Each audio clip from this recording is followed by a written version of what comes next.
c'est d'aller chercher comment on peut sortir du doute, du stress et des angoisses. Il y a différentes voies qu'il va falloir comprendre et rassembler. L'idée aussi, c'est que quand il s'agit de travailler sur le corps, une intervention extérieure est toujours, entre guillemets, plus facile parce que si vous avez une douleur de genou, si vous avez une rétraction d'un muscle, le thérapeute va tirer dessus et il va se passer des choses. Okay. Dans le domaine de la psychologie, de la psyché en général, c'est vous qui êtes l'acteur. Le thérapeute peut être un guide. Le thérapeute peut vous poser des questions pour que vous puissiez faire le travail à l'intérieur de vous. Mais ça n'empêche que la correction du problème, il n'y a que vous qui pouvez la mettre en place. Il y a deux façons de voir les choses. Et c'est pour ça que je ne fais pas de consultation en tête à tête. C'est que si je suis thérapeute et que, soi-disant, je sais, je vais pouvoir effectivement vous guider, vous poser des questions, vous amener, etc. Mais est-ce que pour autant, vous aurez la connaissance de comment ça marche pour pouvoir devenir indépendante, autonome, parce que vous ne pouvez pas avoir votre thérapeute dans votre sac en permanence, c'est pas possible. Vous devez comprendre les mécanismes de manière à savoir quel outil utiliser à quel moment. Okay. D'où l'objet de ces ateliers, de vous donner du sens, de vous donner... Alors je ne vais évidemment pas vous faire un cours d'anatomie ou de neuropsychologie, c'est pas le but. Par contre, je vais vous donner des grandes directions et à chaque direction, vous allez avoir des outils. Okay. Sauf que si je voulais vous livrer la totalité, eh ben, il nous faudrait une semaine non-stop minimum. Donc je suis obligée de séquencer, okay, de façon à vous donner 2-3 outils par session ciblés sur un système. D'accord? Aujourd'hui, c'est le premier, c'est le démarrage. Donc je vais vous donner un peu une vision globale pour que vous sachiez à quel niveau on va se placer. Okay. C'est pour ça que je vous demande de prendre des notes, parce que cette vision globale, elle va vous servir par la suite. Quand on va travailler un point spécifique, vous allez pouvoir le relier au tout. D'accord? Donner du sens, c'est ça. C'est pas vous dire il y a un petit truc et un petit truc. Non. Quand vous prenez la direction pour aller, je sais pas moi, à Paris, vous avez la vision globale de la direction. Après, vous pouvez chercher la station-service dans tel coin, le petit village dans tel coin, etc. Ça, c'est autre chose. Mais il vous faut la vision globale. Et de la vision globale, on va aller après faire des points spécifiques avec des exercices spécifiques. Ça va? Ok. Voilà. Alors, aujourd'hui, j'avais pris... Alors, n'hésitez pas à m'interrompre, à me poser des questions. Peut-être que je vais parler un peu vite aussi, donc il faut me dire... Sophie, on va calmer le truc. On peut me faire répéter, enfin tout est possible. D'accord? Voilà. Aujourd'hui, j'ai opté pour la notion de défocalisation. Parce qu'on sait que quand on est dans le doute, dans l'angoisse, dans l'anxiété en général, dans le stress, on a tendance à être vraiment fermé, focus sur le point qui pose problème. Okay. Et donc, plus on va ouvrir le champ, plus on va pouvoir faire lâcher pas mal de trucs et mettre en route des systèmes qu'on a dans notre cerveau qui ne peuvent pas fonctionner quand on a un champ réduit. D'accord? Donc, on va ouvrir le champ. Et c'est cette ouverture de champ, ça s'appelle la défocalisation, tout simplement. Okay. Alors, en introduction, je voulais vous présenter les 4 piliers que vous devez vraiment connaître, qui sont le pilier de toute existence humaine. Et ces piliers sont en fait ce qu'on va appeler des polarités. On peut transposer ça au niveau d'une carte du monde. Il y a le nord, il y a le sud, il y a l'est et l'ouest. Okay. L'être humain, on va pouvoir l'imaginer de cette manière, voire même le relier à ça, d'accord? Mais pour l'instant, retenez les 4 polarités, avant, arrière, droite, gauche, ok? Alors, ça, c'est une vue du cerveau de profil. C'est-à-dire que je vous ai fait le cerveau comme ça. Ok? Donc, ça, c'est l'avant du cerveau. Ça, c'est l'arrière du cerveau. Donc, on a la partie avant du cerveau qui va être en fait dans le j'avance, je construis. Ok? Vous imaginez un chemin, vous êtes sur le chemin, j'avance, je construis. J'avance, je construis. Ok? Et la partie arrière du cerveau, elle est là en surveillance, pilotage, feedback. Ok? Elle ressent, elle évalue et elle guide. C'est un peu le mirador là derrière. C'est là où on va pouvoir aller chercher des informations. Ok? Ça veut dire qu'on ressent si le terrain il est meuble, on ressent si le terrain il est ferme, on ressent s'il y a des cailloux, on ressent s'il y a un trou quelque part, et on va pouvoir évaluer ce qui se passe. Ok?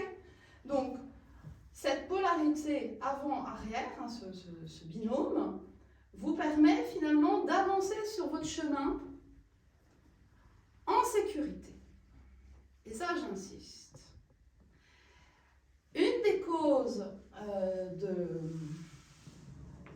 l'anxiété, c'est de croire qu'on est en sécurité que dans la communauté, dans le groupe, hein, et de ne pas ressentir qu'on peut être dans la sécurité seul face au reste du groupe. Okay? Ça, c'est toutes les étapes de la maturité qu'on pourra aborder, la maturité émotionnelle, qu'on pourra aborder. Hein.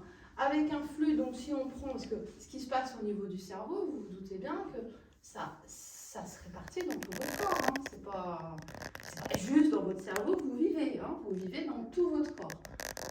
D'où l'intérêt, et c'est pour ça que je fais le parallèle. Hein. Vous savez que moi je suis une mordue de tout ce qui est psycho-corporel. Donc j'essaye toujours de mettre en lien le corps avec la partie psy.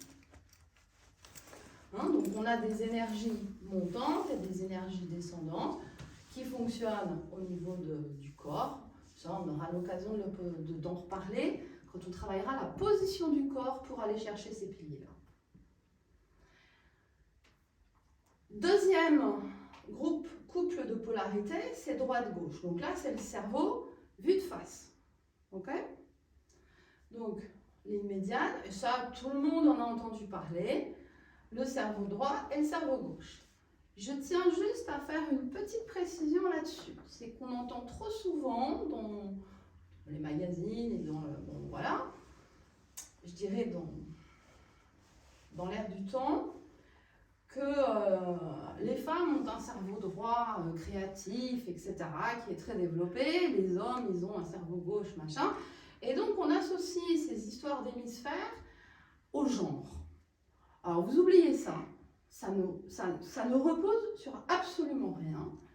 Hein. Il se passe qu'on a effectivement une sphère droite qui va être dans le concept, la conceptualisation, hein, avec un lien vers tout ce qui va être l'imaginaire, tout ce qui va être l'intention, les perceptions, etc. Hein. Donc c'est je conceptualise, et évidemment, en face, on a je concrétise. Okay, ça, c'est un couple très important qu'on abordera quand on parlera de comment créer sa vie, hein, puisque ce couple vous permet de créer la vie, de vous créer la vie qui vous fait du bien. Okay, donc vous comprenez l'importance de ces polarités, c'est-à-dire que droite-gauche, ça va vous donner une vision vraiment générale de ce qui est bon pour vous, hein, la direction, le sens global de ce qui va vous permettre d'être épanoui. Et la polarité avant-arrière, c'est ce qui vous guide jour après jour sur le chemin pour aller vers le sens. Ok ? Les quatre fonctionnent ensemble, on va voir. Les quatre doivent être équilibrés pour ne pas être sujets au stress, aux angoisses et à l'anxiété. Et on va comprendre pourquoi. Hein. Voilà, grosso modo. Les polarités avant-arrière, elles ont été mises en évidence dans le courant des années 2000 par IRM. Avant, on n'en entendait jamais parler, ça n'existait pas. Okay. Par contre, cette notion de cerveau droit, cerveau gauche, ça quelque chose qui est beaucoup plus ancien, que vous avez sûrement déjà dû entendre. Maintenant, l'idée de conceptualiser, de concrétisation, souvent on ne vous explique pas comment dans le quotidien on le met en place et quelles énergies il va falloir mettre en mouvement pour faire fonctionner ce cerveau de façon consciente. Okay.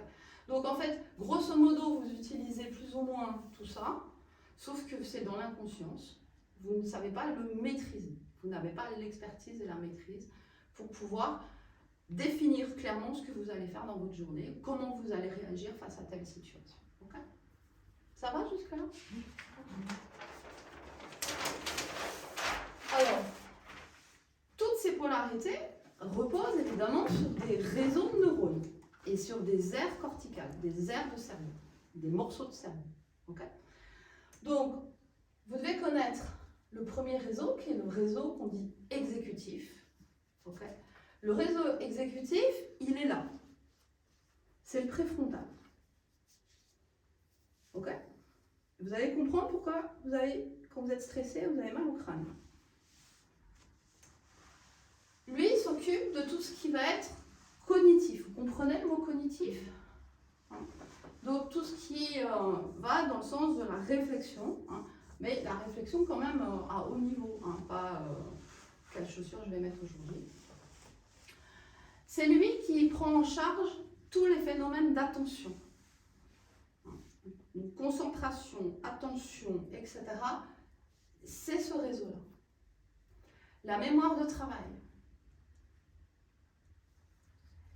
Et c'est lui qui gère toutes vos capacités de communication, de planification et d'élaboration de vos stratégies de vie. Sabine sourit. Et ce qu'on ne sait pas toujours, c'est que ce réseau exécutif, qui est le réseau qui vous permet d'atteindre les objectifs que vous vous êtes fixés, quel que soit votre niveau, c'est pas forcément professionnel. Vous pouvez avoir des objectifs de ranger votre maison, organiser quelque chose, etc. Tout ce réseau exécutif fonctionne main dans la main avec ce qu'on appelle le système de détection-erreur. C'est-à-dire que vous avez un système qui est un tout petit peu plus en arrière, qui, lui, gère tout ce qui va vous empêcher d'aller vers votre stratégie.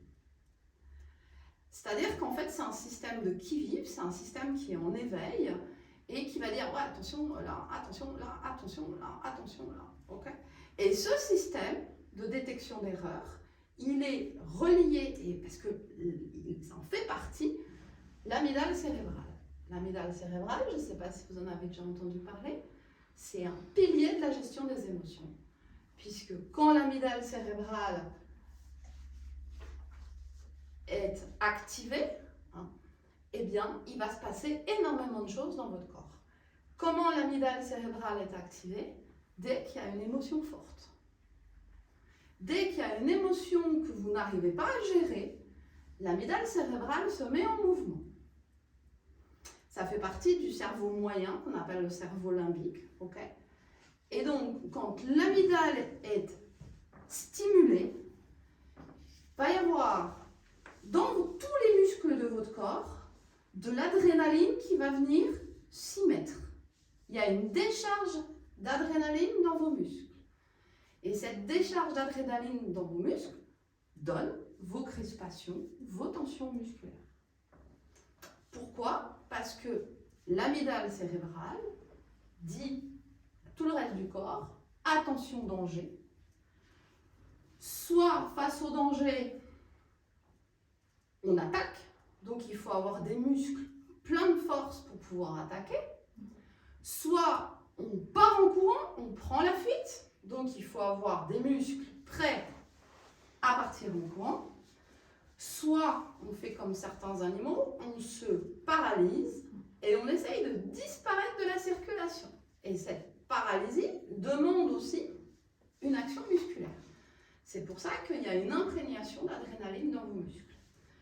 Mais si le danger, il est juste supputé, imaginé, ou en relation avec des mémoires ou avec des choses comme ça, votre corps, il est induit en erreur hein. Et donc là, vous avez des tensions, vous avez des raideurs musculaires, vous avez des douleurs musculaires qui ne sont pas reliées forcément à un événement concret du quotidien.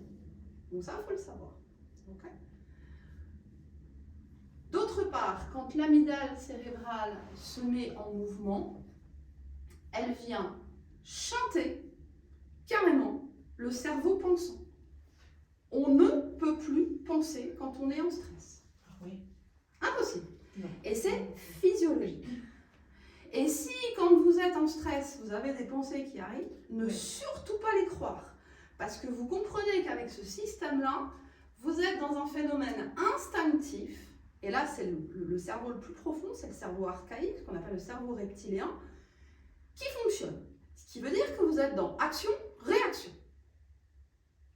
Ce qui veut dire que vous pouvez avoir des pensées et des actes qui n'ont absolument rien à voir avec qui vous êtes. Vous êtes dans la réaction. Okay. Donc on ne prend jamais de décision quand on a une émotion forte. Surtout si c'est une émotion dite négative. Okay. Donc ce qui est important, c'est ça, c'est de comprendre que votre réseau exécutif, qui vous permet d'obtenir vos objectifs, qui vous permet de communiquer de façon habile avec l'environnement, tout ça, c'est en lien avec votre traitement des émotions. Oui, je voulais demander, l'amygdale du cerveau, elle se situe là, c'est la hirnanhangdrüse.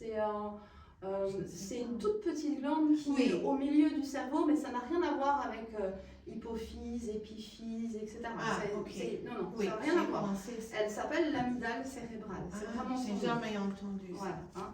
Elle est, si vous voulez faire une recherche sur Internet, elle est dans le cerveau dit émotionnel, qu'on appelle le cerveau moyen, qui est le cerveau limbique.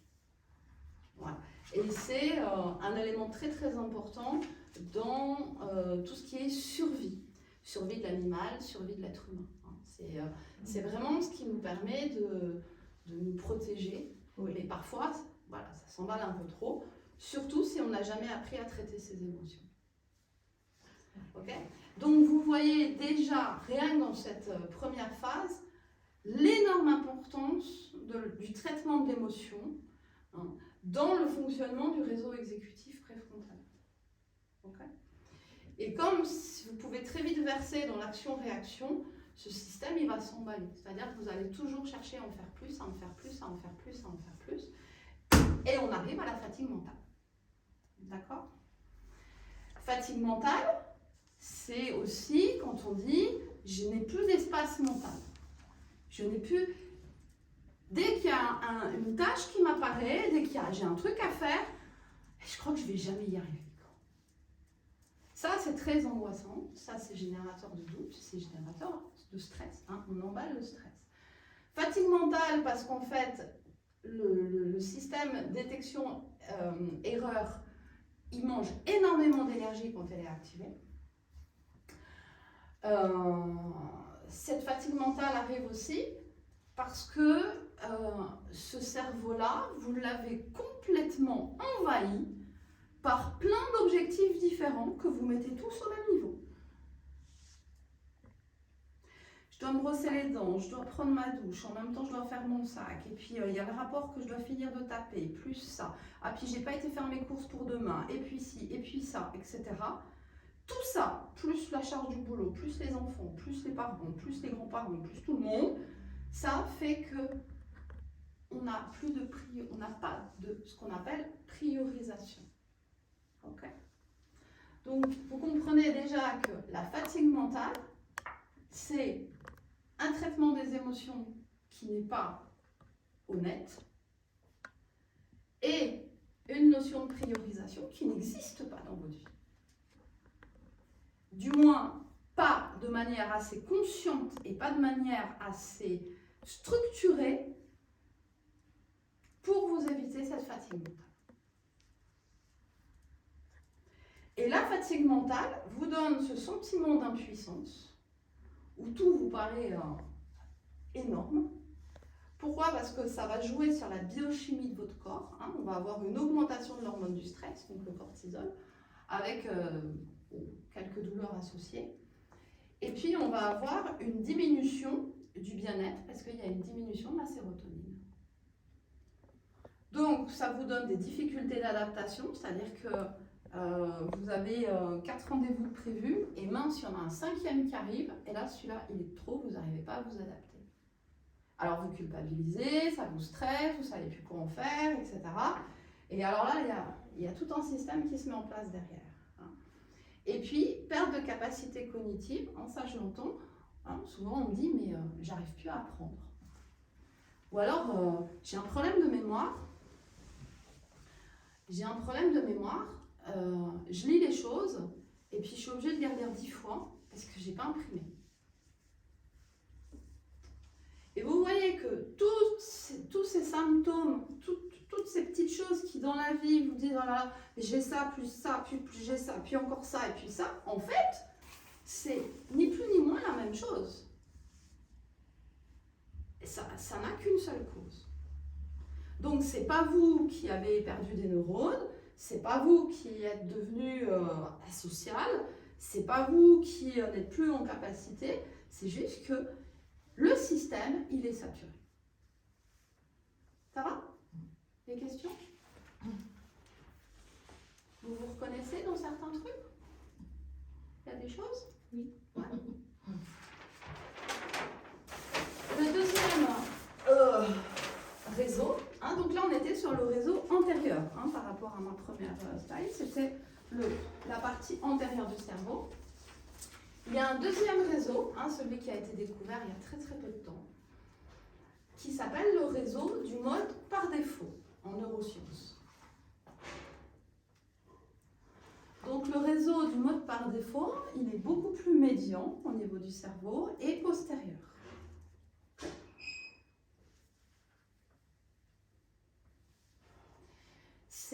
Ce sont des aires cérébrales qui sont un peu éloignées, mais qui communiquent quand même entre elles, à l'arrière ici. Autant ici c'est ciblé, et ça va avec le focus, autant ici c'est beaucoup plus diffus. Okay. Ce qu'on a découvert, et ce qui surprend énormément, c'est que ce cerveau médian postérieur correspond aux bases neurologiques du soi, de qui vous êtes réellement. Vous ne pouvez pas savoir qui vous êtes, vous ne pouvez pas ressentir en profondeur qui vous êtes si vous ne vous connectez pas à ce réseau du mode par défaut. C'est le réseau aussi du penser aux autres, c'est-à-dire que c'est le réseau où on va ressentir de la sympathie, de l'antipathie, de l'empathie pour ce qui est autour de nous. Et aussi, c'est le réseau où il y a les bases neurologiques du souvenir du passé et de la projection de l'avenir. Donc, tous les processus mentaux d'introspection passent par ce réseau-là. Il y a beaucoup de personnes qui sont tellement embarquées dans les objectifs du quotidien qu'elles n'ont pas 5 minutes d'introspection par jour. C'est la ruine de leur système, dans leur pilier neurologique pour fonctionner dans la vie. C'est pas une mode. On dit il faut faire de la méditation, il faut faire ci, il faut faire ça, il faut faire des thérapies. Non, c'est pas une mode. C'est une nécessité du cerveau que d'aller connecter ces zones-là. On ne peut pas s'en dispenser. Donc c'est le cerveau qui vous donne les capacités de réfléchir sur vous, mais quand je dis réfléchir sur vous, c'est pas sur votre personnalité, c'est vraiment sur votre soi profond, qui vous êtes en vrai. Une fois qu'on a enlevé tout ce que vous avez appris par la société, par votre éducation, par les contraintes, etc., etc. Ça vous permet aussi de décoder les autres en fonction de qui vous êtes. Donc on appelle ça en fait le réseau du mode par défaut, on l'appelle le réseau de la cognition sociale. Et donc finalement, c'est lui qui permet de vivre heureux avec les autres.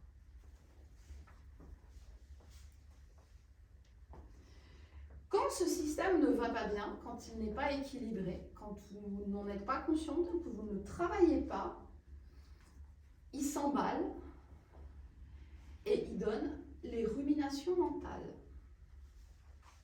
Donc quand vous avez un truc qui vous tourne, qui vous revient, qui machin, avec des plans catastrophes, et que ci, et que ça, dites-vous que c'est votre mode par défaut qui a un petit bug.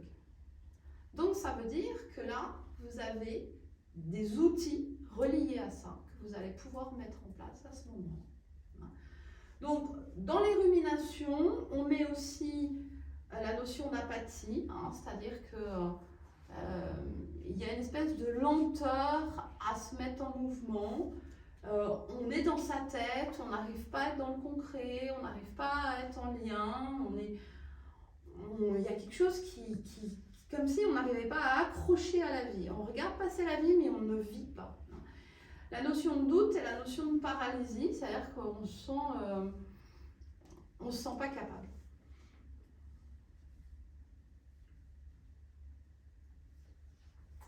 C'est bon? Vous avez des questions par rapport à ça? Est-ce que tout ça peut être dérangé à cause de l'éducation? Bien sûr, surtout ça. C'est-à-dire que l'éducation a été faite depuis... c'est une lignée, c'est pas juste vos parents, c'est toute la lignée qu'il y a derrière. A été faite sur les bases de notre société, même des sociétés, voilà. Donc la notion d'objectif, la notion de personnalité, les jeux de pouvoir, je dois être plus fort, je dois avoir une valeur personnelle, je dois réussir, je dois, etc., vous coupe de ça. On a vu apparaître de manière intuitive des formes d'éducation basées sur ce qu'on appelle l'intelligence émotionnelle. Où là, effectivement, on va essayer de pousser l'enfant à se poser des questions et à s'introspecter. C'est-à-dire qu'on va lui donner du pourquoi. Mais c'est très rare. Et dans les écoles, à l'heure actuelle, il y a beaucoup de tensions. Beaucoup d'enfants maintenant naissent, et je pense que c'est l'évolution de l'être humain, beaucoup d'enfants naissent avec cette partie-là qui est déjà développée par rapport aux générations précédentes, ce qui donne des conflits par rapport aux normes de société, par rapport aux règles scolaires, parce qu'ils ne sont plus du tout captés, ils sont plus autant captés sur l'objectif qu'avant en fait. Donc c'est un monde différent. Et les personnalités au potentiel ont un sens extrêmement aigu ici. Les personnalités au potentiel sont hyper câblées ici, ce qui booste le réseau exécutif, mais qui peut donner un sentiment aux gens, et c'est ça qui est douloureux pour les hauts potentiels, d'être des extraterrestres. Ils n'arrivent plus à connecter avec les autres parce que les gens qui sont dans un système, dans le réseau exécutif essentiellement, qui ne sont absolument pas, qui n'ont pas de capacité de connexion à eux-mêmes, ne ressentent pas l'environnement de la même façon que les gens qui sont très connectés là. Donc ça donne vraiment des décalages et ça donne des angoisses. Les hauts potentiels sont souvent très très angoissés par rapport au monde extérieur. Il y a d'autres phénomènes, puisqu'ils ont un sens plus précis des choses parce que leurs neurones ont un seuil d'excitabilité qui est plus bas. Donc ils vont voir des choses, ils vont sentir des choses, ils vont percevoir des informations que d'autres n'ont pas. Donc ça leur donne un sentiment de solitude énorme et surtout ça les angoisse, mais pour d'autres raisons. Là je fais pas du tout, là je suis dans la généralité. Mais oui, il y a une vraie évolution ici, bien sûr. Et le troisième réseau, qu'on appelle le réseau de science, en fait, c'est juste un réseau qui va permettre le basculement entre le réseau cognitif, le réseau exécutif, et de basculer sur le réseau moyen postérieur, ce qu'on appelle le switch. Et évidemment, votre cerveau est en recherche constante d'équilibre, tout comme vos chaînes musculaires, tout comme le reste. Okay.